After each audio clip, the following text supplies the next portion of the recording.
มื้อนี้มีคนมาหลายแต่ว่าถึงสิมีคนมาแต่ว่าความเข้าใจที่ผู้มาใหม่ผู้ที่มาใหม่บ่เคยได้ยินบ่เคยได้ฟังบ่เคยเข้าใจทำความเข้าใจบ่ได้ไปหม้องไหนเคยเห็นแต่คือกันมาหม้องนี้ก็คือกันนั่นแหละนะก็ถวายอาหารคือกัน แต่ว่ามันสิแตกต่างความเปลี่ยนแปลงที่เฮาสิได้ใช้เด้ที่เว้าอยู่สู่ฟังอยู่นี่เฮาสิต้องไปใช้เป็นชีวิตประจำวัน คำสอนของพระเจ้าเข้าไปใส่เป็นชีวิตประจำวันบ่ต่อว่าสิโลภโกรธหลงก็ตามมันมีอยู่ตลอดเวลาคำสอนพระเจ้าที่เพิ่นบอกว่าต้องเป็นชีวิตประจำวันเพราะเฮามีอยู่ตลอดเวลาเฮาสินำไปใส่คือจังการให้ท่านนี่แหละเมื่อมาให้ท่านนี่เฮาบ่ได้ยินดีบ่ได้มีความเอาใจใส่เฮาก็สิมีแต่พูดคุยเวลาแม้แต่ถวายอาหารเฮาก็บ่ได้เอาใจใส่เป็นหยังเฮาจังบ่ค่อยเจริญเพราะแม้แต่ความดีเฮาก็บ่เอาใจใส่เฮาสิไปเอาใจใส่ตั้งแต่ความโกรธเพราะแต่มีคนว่าแน่เว้าแน่เฮาก็เครียดเฮาก็ไปยินดีแต่ความโกรธนำแต่ความโกรธมาใส่ระลึกถึงแต่ความโกรธเฮาเป็นผู้บ่ฉลาดแทนที่ตัวเองมาทำความดีได้มื้อนี้ควรสิยินดีในการในท่านของตนควรนอบน้อมกายวาจาใจ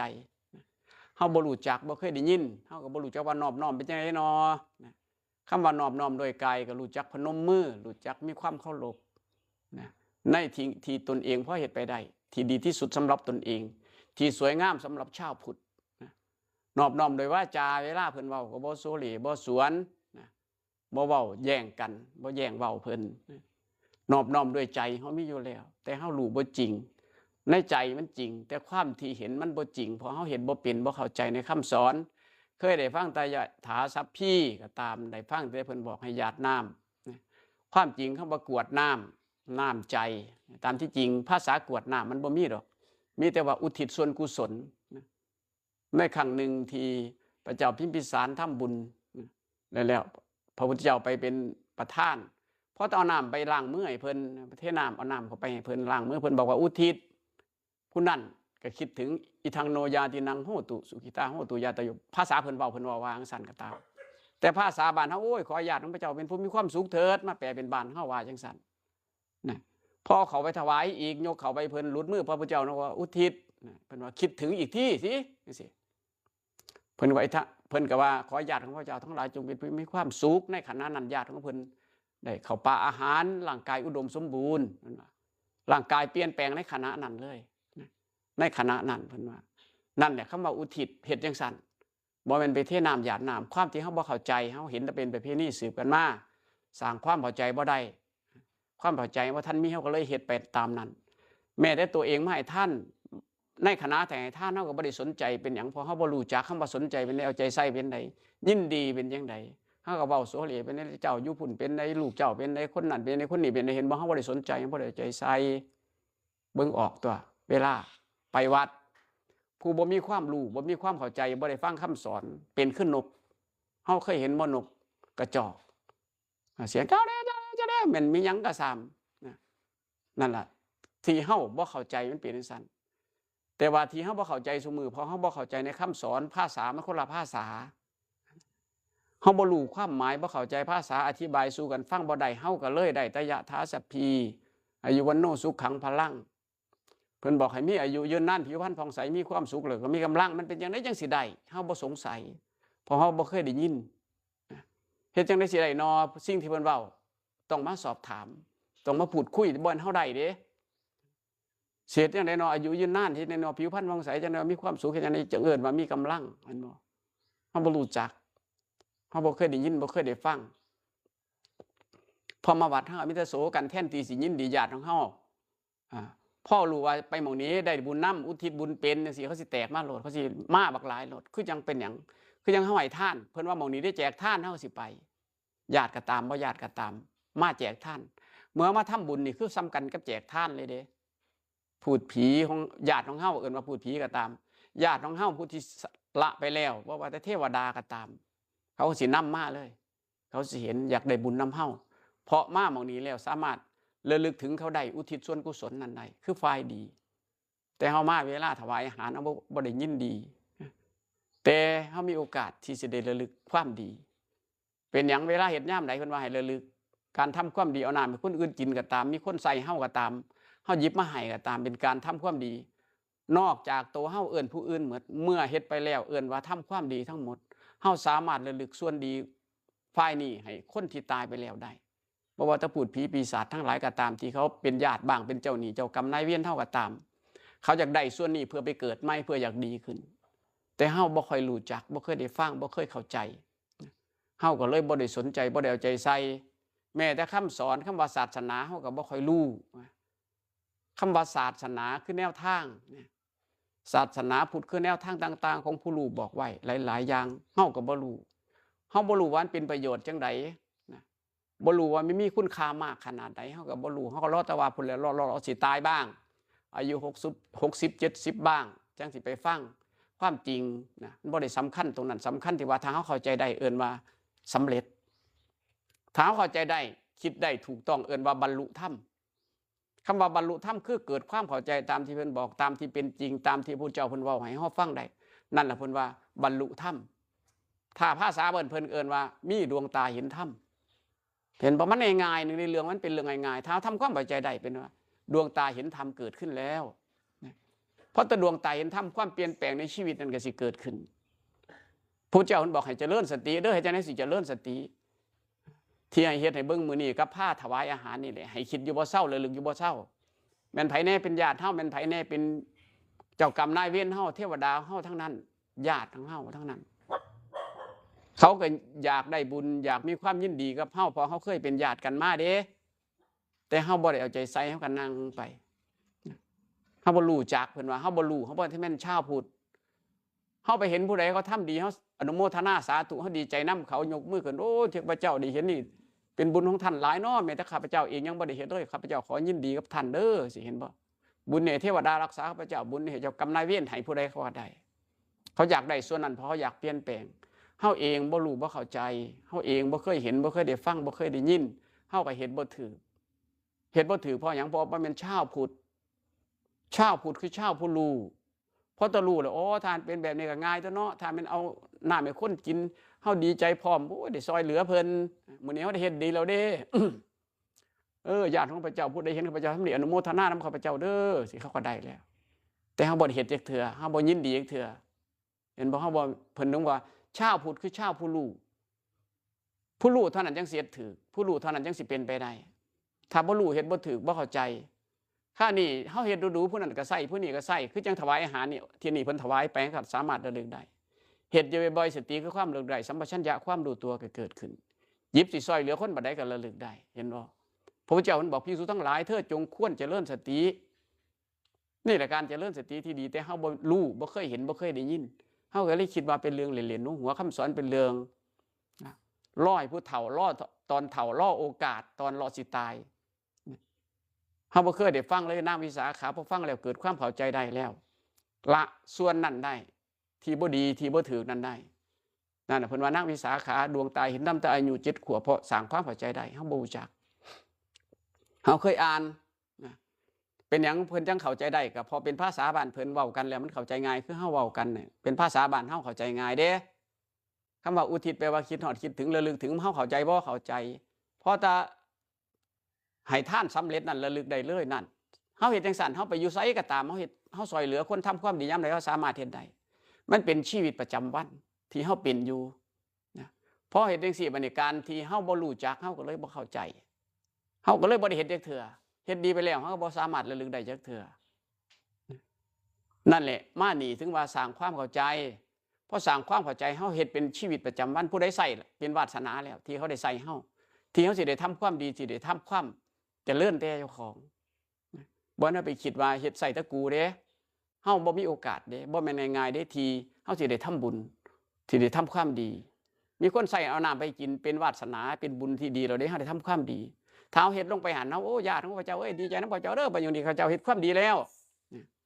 ถ้าว่าจังซี่ญาติของเฮาทั้งหลายบ่ว่าเป็นเทวดาหรือพูดผีที่ตายไปแล้วก็ตามแม้แต่เจ้ากรรมนายเวรก็ตามให้อนุโมทนาเขาก็ได้เลยเขาก็เปลี่ยนแปลงไปเรื่อยๆเมื่อเขาเปลี่ยนแปลงไปโอ้นี่เด้เฮามานี่เฮาได้บุญจากเพิ่นแล้วเด้เฮาก็บอกเขาว่าเจ้านะไปเกิดในที่ดีๆเด้อไปอยู่ในที่ดีๆอย่ามาเป็นจังเป็นสัตว์เดรัจฉานเห็นบ่ดีเด้ถ้าเจ้ารับส่วนนี้เจ้าเข้าใจส่วนนี้แล้วเจ้าจงไป หาที่ดีๆเกิดเด้อมันจะได้ทำความดีเห็นบ่เขาสามารถบอกเขาได้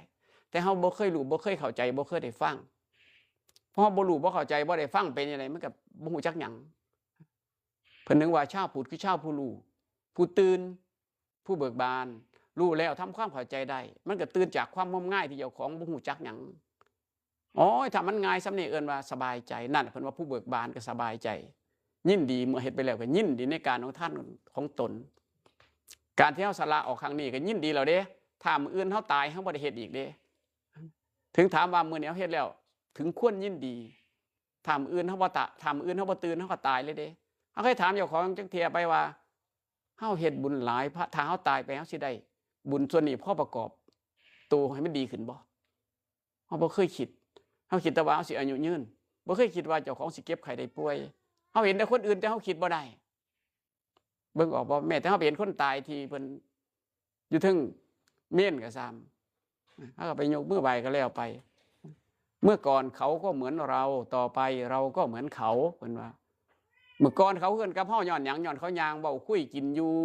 เป็นปกติคือเฮาล่ะต่อไปเราก็เหมือนเขาต่อไปเฮาสิไปนอนให้เขาเฮ็ดจังซั่น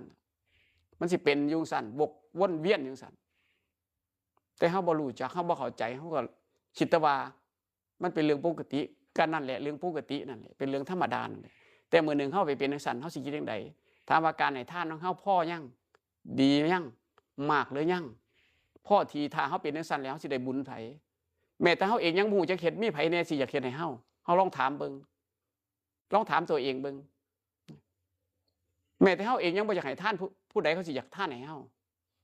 แม้แต่เฮาเองยังบ่นำพาเขาเลยแม่นไผสิมาสืบทอดต่อเฮานั่นแหละตายไปเพิ่นนึกว่าผู้ที่บ่ให้ทานก็ไปเกิดในที่เขาบ่ได้ให้ทาน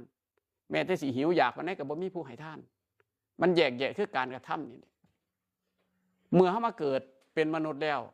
เป็นทางเลือกของเฮาเองเด้ตอนนี้เฮาสิเป็นผู้นอบน้อมเป็นผู้ให้ทานหรือสิเป็นผู้มีความสุขความสบายใจเฮาเฮ็ดเอาเองเฮาบ่อยากมาเกิดเฮาก็ต้องศึกษาคำสอนเพิ่นบอกว่าจังไดจังว่าบ่ได้มาเกิดคิดอยู่แบบใดถ้าเฮารู้จังซี่เฮาบ่อยากมาเกิดเด้เฮาบ่ได้สนใจแล้วทรัพย์สินเงินทองก็บ่สนใจเด้พอมื้อใดมื้อนึงเฮาก็สิตายลงไปแล้วเฮารีบค้นคว้าคำสอนมันก็จบลงเลย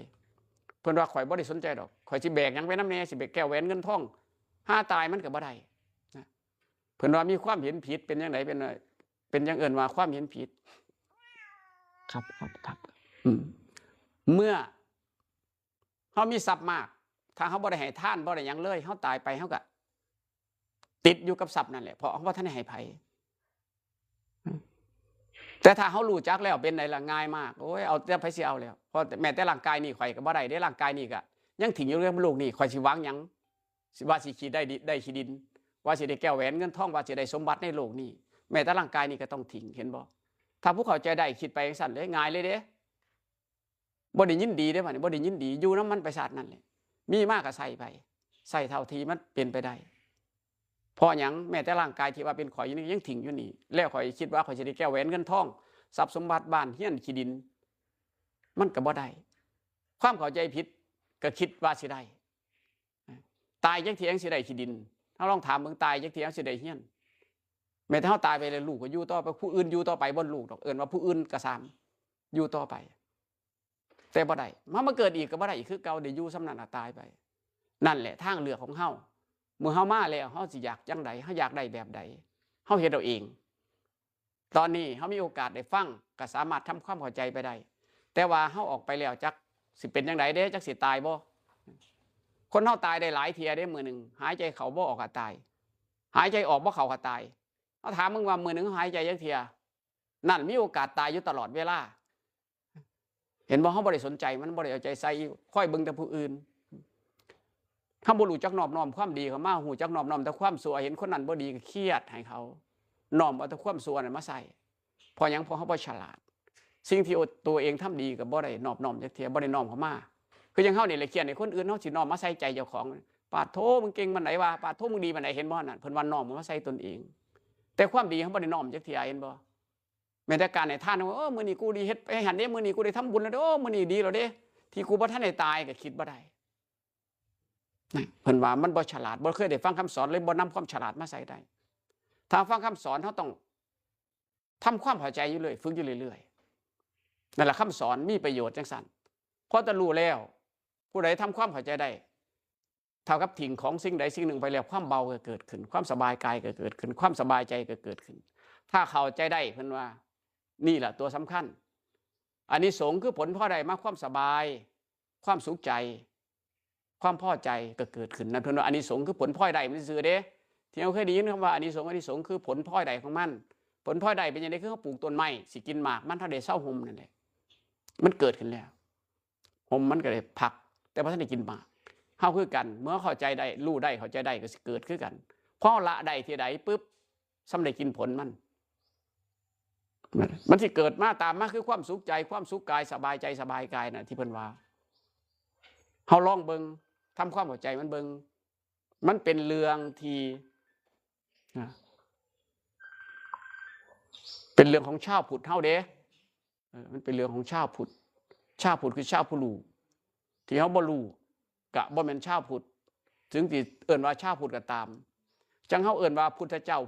จังซี่เด้ภาษาบ้านเฮาที่เอิ้นเฮาบ่เข้าใจแต่ว่าความแปลมันว่าเจ้าแห่งผู้รู้จังได้เอิ้นว่าเจ้าแห่งผู้รู้เพิ่นก็บอกไว้ตามนั้นนั่นแหละเฮาควรไปศึกษาควรทำความเข้าใจมันก็เนาะมื้อนี้มันสิสวย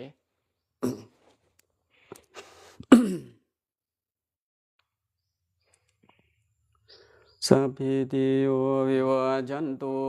สัพพะโลกโควินาศตุมาเตภวัตวันตรายโยสุขีทีขายุโกภวะ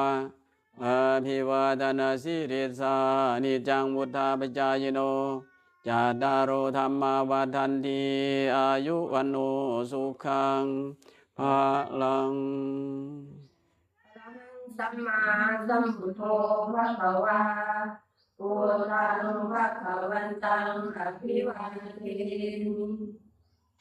สวากขาโตภะคะวะตาธัมโมธัมมังนัมสสามิสุปฏิปันโนภะคะวะโตสาวกสังโฆสังฆังนามามิ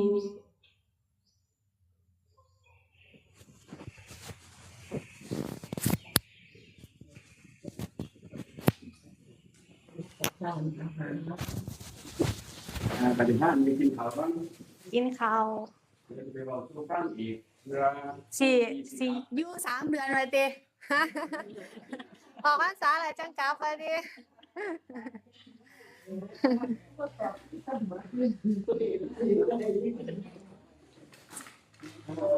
เดี๋ยวชี่ติขออนุญาตลงไหลเนาะค่ะเดี๋ยวเจอกันอีกอาจจะเป็น